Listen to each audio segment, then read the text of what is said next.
and we are talking of the sacrament. But before that, let me tell you the Roman Catholic version of the sacraments. The Roman Catholics, they have seven sacraments, which is very core to them. And if you are of the faithful, as they call it, the seven sacraments are the efficacious channel of the grace of God to all those who receive it in proper disposition. That is the Roman Catholic sacraments. Number one, it's the baptism. Uh, and then they initially look at the baptism of Christ, and then they say everyone has to be baptized. So they do believe in infant baptism. They baptize the babies. And then is Eucharist. Eucharist is a mass that they offer. So after being baptized, baptism is an initiation for a person to become a member of the church. And then the second thing is Eucharist. Eucharist is nothing but a mass. This is nothing but they sacrifice Jesus every time they conduct a Eucharist service. When they pray, the wine becomes the literal blood, the bread becomes the literal body of Christ, and they worship it. And the third thing that they do is confirmation. Now, as a child grows up, the child gets he or she is confirmed, and meaning they profess, they have faith in the Roman Catholic Church. Fourth is confession. Confession is a sacrament that they have to do, confess the sin to the priest, and the priest takes it to the respective media. That could be a saint of that church, either St. Anthony or whatever it is, St. Thomas, and then he takes it to Mother Mary, who takes it to Christ. So the confession is a long process that is there. The fifth is anointing of the sick. That is why they are so much into hospitals, because they believe when they anoint the sick with oil, and because Jesus healed the sick, so they say they are doing the ministry of Jesus, and every person who is anointed goes directly to heaven, and the sick especially. So a sick patient, what they do is they give them the last Eucharist. The sixth is marriage, and for them the marriage is another sacrament, and the last is ordination. And all of these that the Roman Catholic Church does, is false. All these are never the means of grace. They have distorted everything of the scriptures and come up with their own methods and important sacraments for them. Then you have the Protestant. The Roman Catholics call it sacraments. The Protestant call it ordinances. An ordinance is a religious ritual whose intent is to demonstrate and ardent a person's faith. So they say this is an ordinance. So when we use the word sacrament, most of the time it is related to the Roman Catholic Church. The Protestant call it ordinances. But now Westminster Confession of Faith, they call it sacrament. And when you go to 1689 London Baptist Confession of Faith, they call it ordinance. And there are only two, that is a believer's baptism, and that is the Lord's Supper. And Joel, it is the believer's baptism and the Lord's Supper. Brother, about the ordinance, you said something initially. An Talking ordinance about. is a ritual Okay. that makes a person to demonstrate the faith that they have, either through baptism or through the Lord's Supper. But Okay, let's brother. look at WCF, what the Westminster Divines have written. Sacrament are holy signs and seals of the covenant of grace, immediately instituted by God to represent Christ and his benefits, to confirm our interest in him, as also to put a visible difference between those who belong unto the church and the rest of the world, solemnly to engage them to the service of God in Christ according to his word. And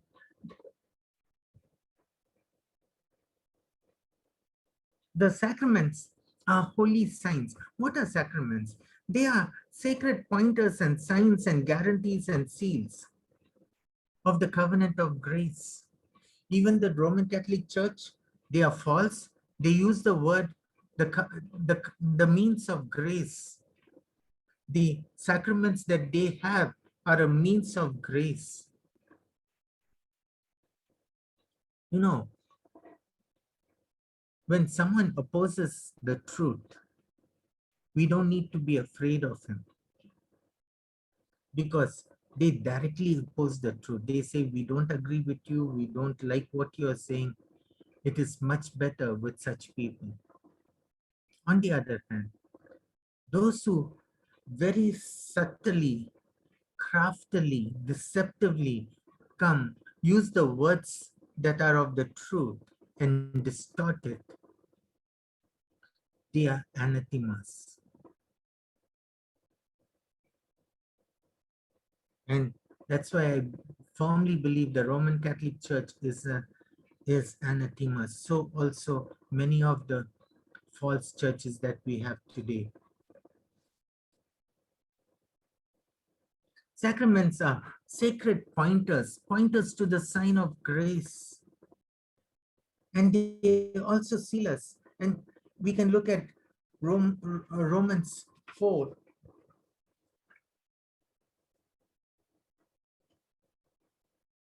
Romans 4 verse 11 and Genesis 17 also. Let me read Romans 4 first for you. And we saw this last week.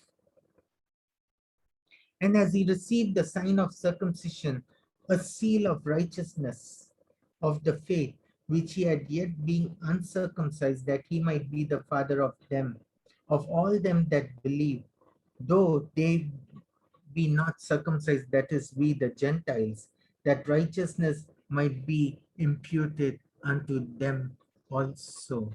They were a pointer. Genesis 17.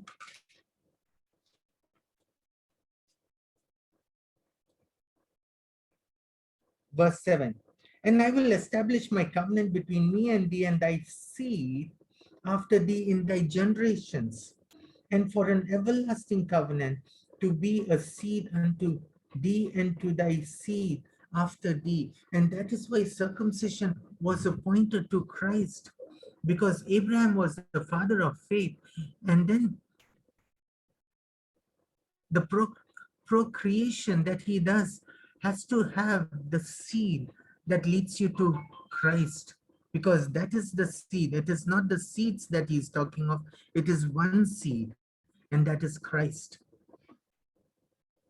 And verse 10, and this is my covenant which you shall keep between me and you and thy seed after thee. Every man child shall be circumcised, because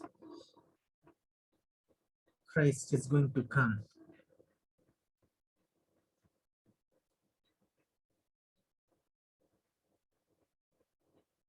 And these are directly instituted by God.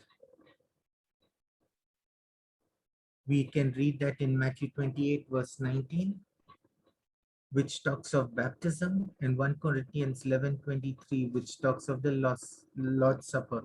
Ravi, we need not go there. To represent Christ and his benefits and confirm our hearts, our interest in him. You know, these are means of grace for us. When you're being baptized, and if it's a believer's baptism, we are talking of the union with Christ. What blessedness is that?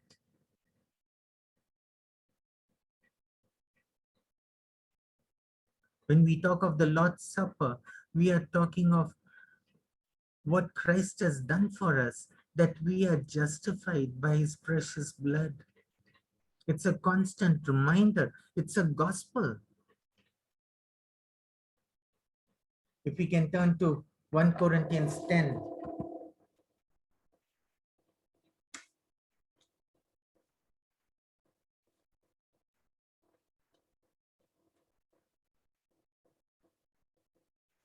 Verse 16. It says, the cup of blessing which we bless, is it not the communion of the blood of Christ? Is it not the communion? The union that we have together in the blood of Christ. The bread which we break, is it not the communion of the body of Christ? Christ is the head, we are his body. We are hid in him.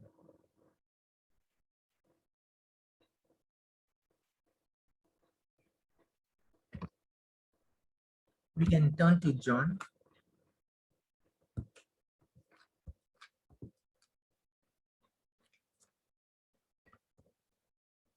John 15.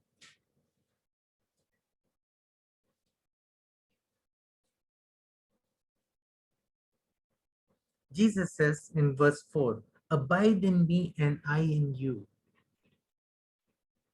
The branch cannot bear fruit of itself. The branch cannot bear fruit of itself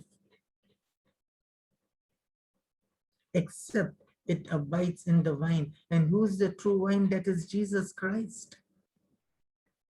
No more can you, except you abide in me. I'm the vine, you are the branches. He that abideth in me and I in him, the same bringeth forth much fruit. We can look at 1 Corinthians chapter 11, verse 25 and 26. And we know that. Let's go to Galatians.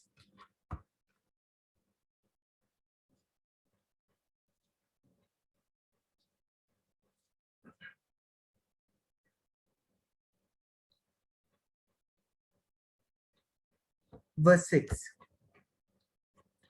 Even as Abraham believed God, and it was accounted to him for righteousness. You know ye therefore that they who are of the faith, the same are the children of God. And then you come to jump to verse 15. Brethren, I speak after the manner of men, though it be but a man's covenant, yet if it be confirmed, no man disannul it or added to it. Now to Abraham and his seed were the promises made. He said not, and to seeds as of many, but as of one, and to thy seed, which is Christ.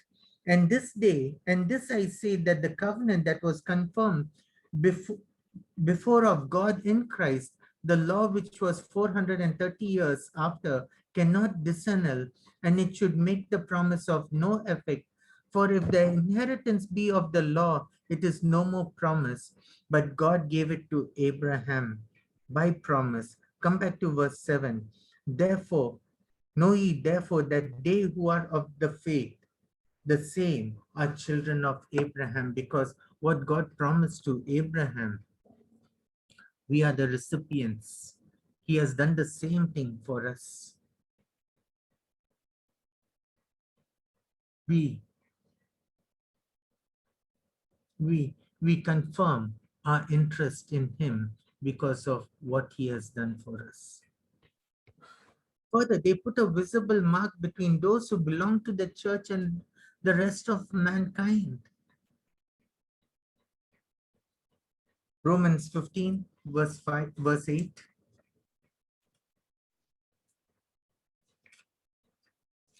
And, you know, they put a visible scene. I'm sorry, I'm looking at 15, verse 8. Let's go to verse 6. That you may, with one mind and one mouth, glorify God, even the Father of our Lord Jesus Christ. Wherefore, receive ye one another as Christ also received us to the glory of God. So he's talking of a unity, receive ye one another because we confess and profess one God, we glorify him. Verse 8. Now I say that Jesus Christ was a minister of circumcision for the truth of God to confirm the promises made unto the Father.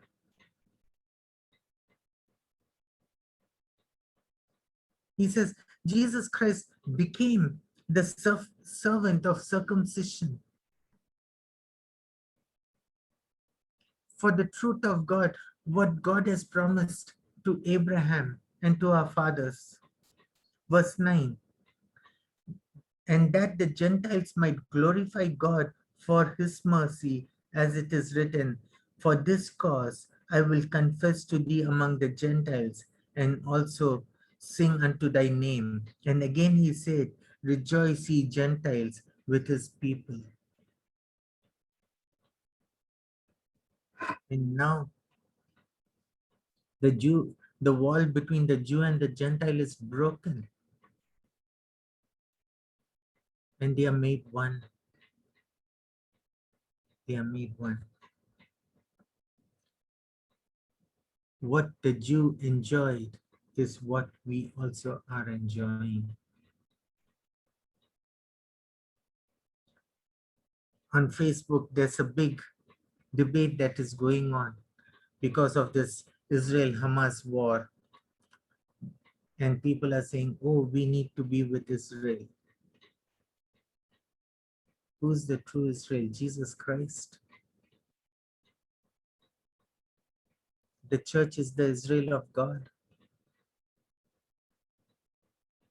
There is only one people of God. And in Christ, we are all one.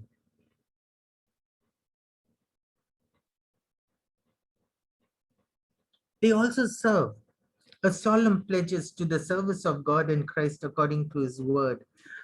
Romans 6. What is that service that we are talking of? Verse 3 and 4. We are making a confession saying that know ye not that so many of us are baptized into Christ, were baptized into his death. In a sense, just like Levi was in the loins of Abraham, we were in the minds of Christ. And when Christ was crucified, we were in him. We were all crucified along with him. Therefore, we were buried with him by baptism into death. He did it all. He was our representative. He is our federal head of the elect. That like as Christ was raised from the dead by the glory of the Father, even so also we should walk in the newness of life with our focus on Christ by the renewing of our mind. The sacraments are pointers to Christ, and they are also seal and guarantee for his elect. Number 2, there is in every sacrament a spiritual relation or a sacramental union between the sign and the thing signified, when it comes to pass that the names and the effect of the one are attributed to the other. What are we saying? There's a sacramental union. What is that sacramental union? In every sacrament, there is a spiritual relationship that the sign is signifying to. Say, for example, in baptism, we are signifying that we are being baptized into Christ, in his death, in his resurrection, in his suffering, in his life, in his obedience. The word baptism means to dip or to cover, and we are hid in Christ.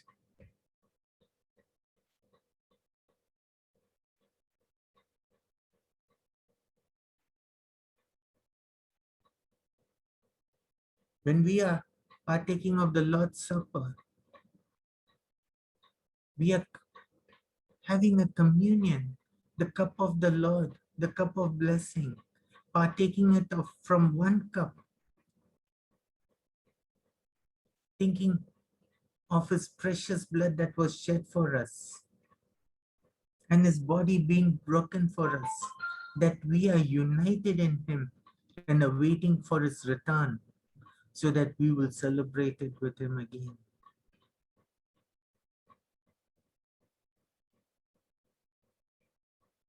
When we partake of the Lord's cup, it's the cup of blessing because you are so blessed to hear these precious words. Your sins are forgiven. Go and sin no more. Just as much as the high priest sprinkles the blood of the lamb with hyssop on the people of God and says, your sins are forgiven. When we partake of the Lord's Supper, we remember God telling us, because of Christ's precious blood, your sins are forgiven. Isn't that a blessing? That you can freely come before the throne of grace. You have been adopted, you have been called to be a son, joint heir with Christ.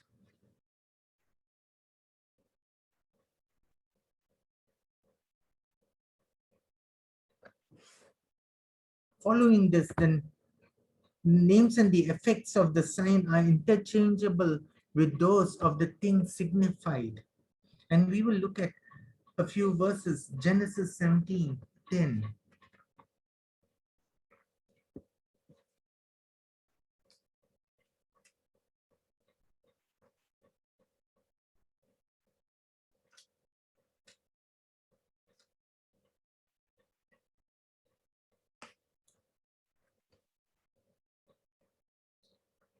Let me read from verse 7. I will establish my covenant between you and thee and thy seed after thee in their generation for an everlasting covenant. This covenant that God is making with his people is an everlasting covenant. Your salvation is an everlasting salvation. To be a God unto thee and to thy seed after thee. And I will give unto thee and to thy seed after thee the land wherein thou art a stranger, all the land of Canaan, an everlasting possession, and I will be their God.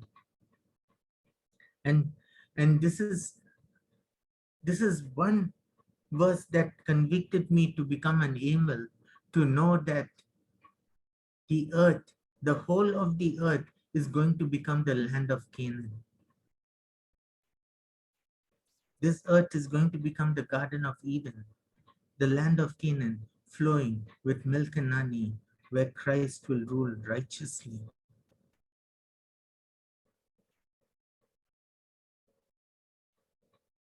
And he, he emphasized this second time, I will be their God. In verse 7, he says, to be a God unto thee, I will be their God.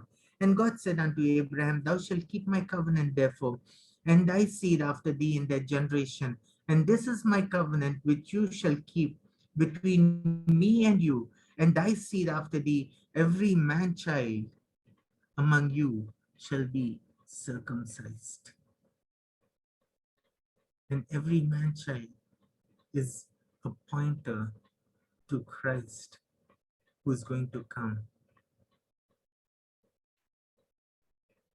Everyone would have thought whenever a man child is born, could this be the Messiah? But here, because they are all born of the flesh, because Christ has to be born of the Spirit. Verse 11, you shall circumcise the flesh of your foreskin, and it shall be a token, a sign of the covenant between me and you.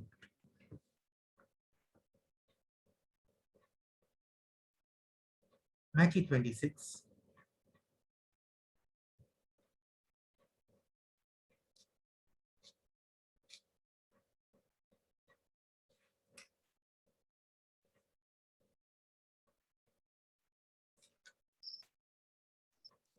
Verse 26.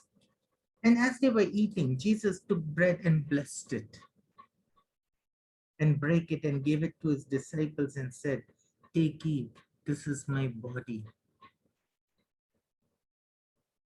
There, the foreskin is being cut and said, this is a sign between you and me. Here Jesus is breaking the bread. This is my body. And he took the cup and gave thanks and gave it unto them, saying, drink ye all of it.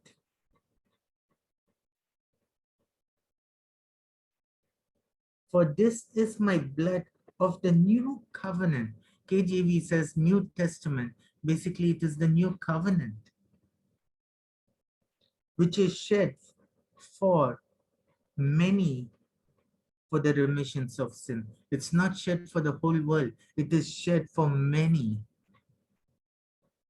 The one whom God has chosen before the foundation of the world, whom Christ knows in his mind for whom he is going to die.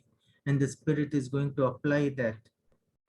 He says, my blood is going to be shed for many.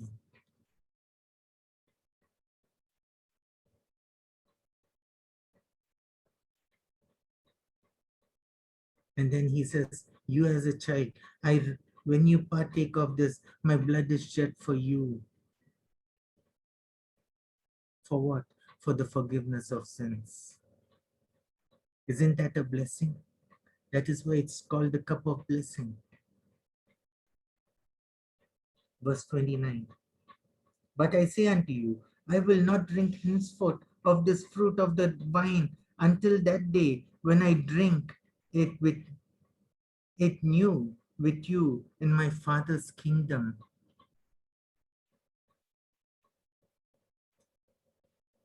That will be an absolutely a different. We are not going to remember his death and his forgiveness because we have entered into his very presence. We'll be in the land of Canaan with him being a righteous king.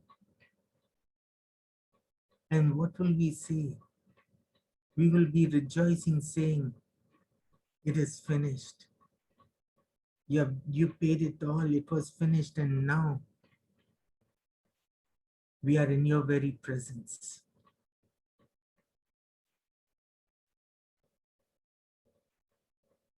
We don't need to do it again and again. We are with you, Lord. Titus chapter 3.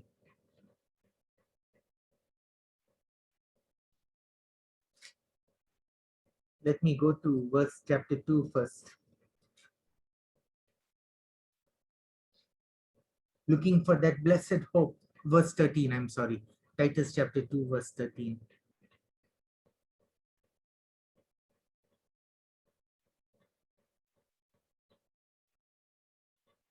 Looking for that blessed hope, the glorious appearing of the great God and our Savior Jesus Christ, who gave himself for us that he might redeem us from all iniquity and purify unto himself a peculiar people, his own special people, a people whom he has called for himself, a unique people,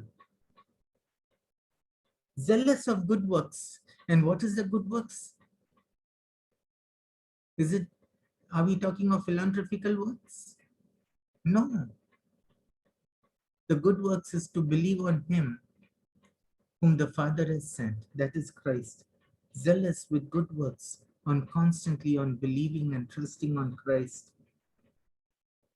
These things speak and exhort and rebuke with all authority. Let no man despise thee. And then jump to verse 4 of chapter 3. But after that kindness and the love of God our Savior toward man appeared, not by works of righteousness which we have done, but according to his mercy, he saved us by the washing of regeneration and renewing of the Holy Spirit.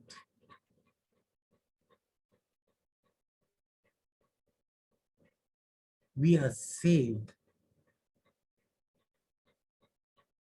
according to his mercy,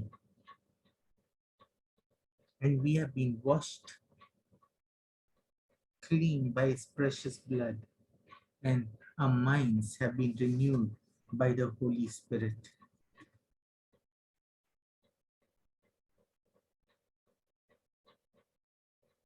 And all these sacraments are interchangeably there.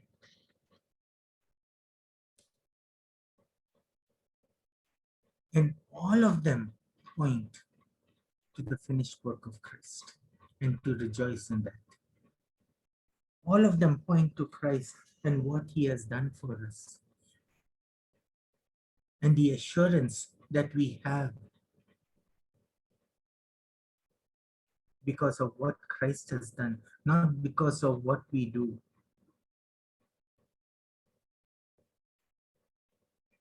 It's not the work of righteousness. You have been saved long before you have been baptized. You have been saved and your sins have been forgiven long before you even partake of the Lord's Supper. And we rejoice in these sacraments because God has instituted it. God has given it to us as children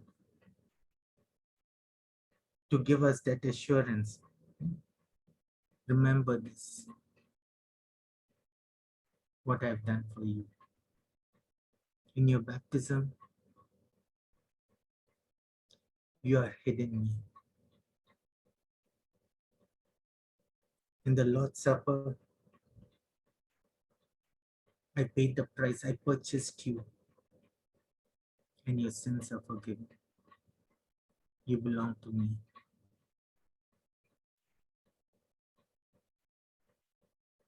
The sacraments are joy for us.